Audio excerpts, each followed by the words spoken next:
Budget 2022 is done and dusted. But what are the key highlights, the few things that you need to know and what it really was all about at the end of the day? So number one, contrary to most expectations, I wouldn't say this was really a politically inclined budget. It does not do anything overtly to sway voters in the upcoming elections in 5 key states, including Uttar Pradesh. So even announcements like MSPs for farmers, etc. are par for the course. The Narega allocation has not been increased massively either.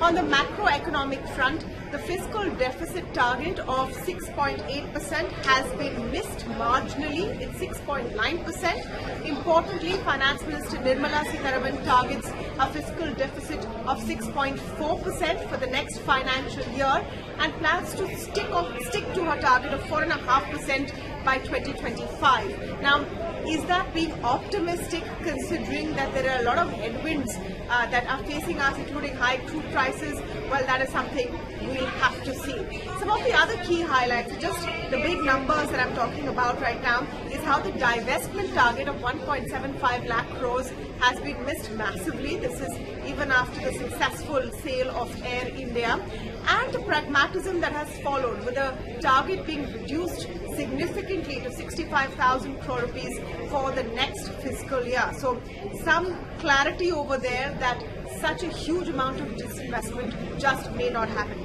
Apart from this, a few other interesting things that at least I saw in this budget, including what she did on healthcare. Healthcare did not get any major allocation.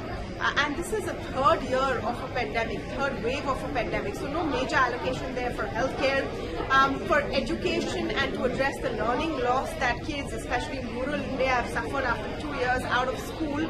She's talked about more television channels which would beam educational content aimed at these kids.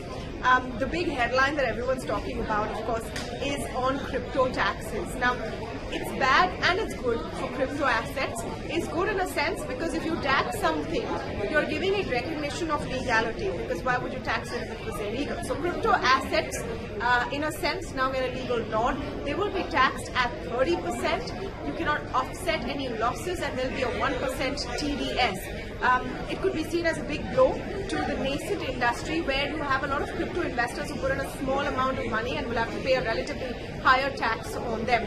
On the other hand, the Finance Minister also announced the digital rupee, which will be our own CBDC, a central bank-backed digital currency that the RBI will be monitoring. So that is a big thumbs up, I would say, for cryptos. The huge expenditure, and actually something that observers, economists, investors, markets, etc. are liking, is that there is a big push for capital expenditure. It's been upped by 35% and now is in the region of over 7 lakh crore rupees. And this is important because sometimes you need to spend your way out of an economic problem like the one we have and the hit from COVID-19. One miss, I would say, could be that very sensitive sectors who have been hit by COVID-19, restaurants, hospitality, trade, MSMEs, etc., didn't get much.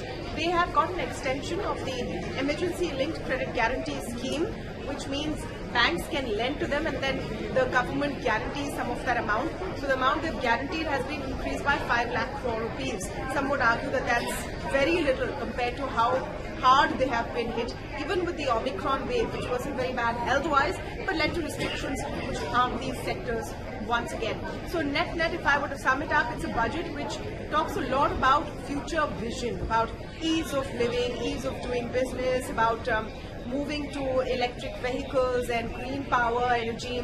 So in terms of the push for electric vehicles, all that they have announced is a PLI scheme backed by about 19,500 crore rupees for solar power and everything that you need to promote solar power. So that's pretty much it. So not very big spends, not a lot of largesse in a pre-election year, more pragmatic than would have otherwise been considered, and it does also, in a sense, accept the tough conditions that we now face, planning for a vision more than just for how much the country will spend in the next 1 year.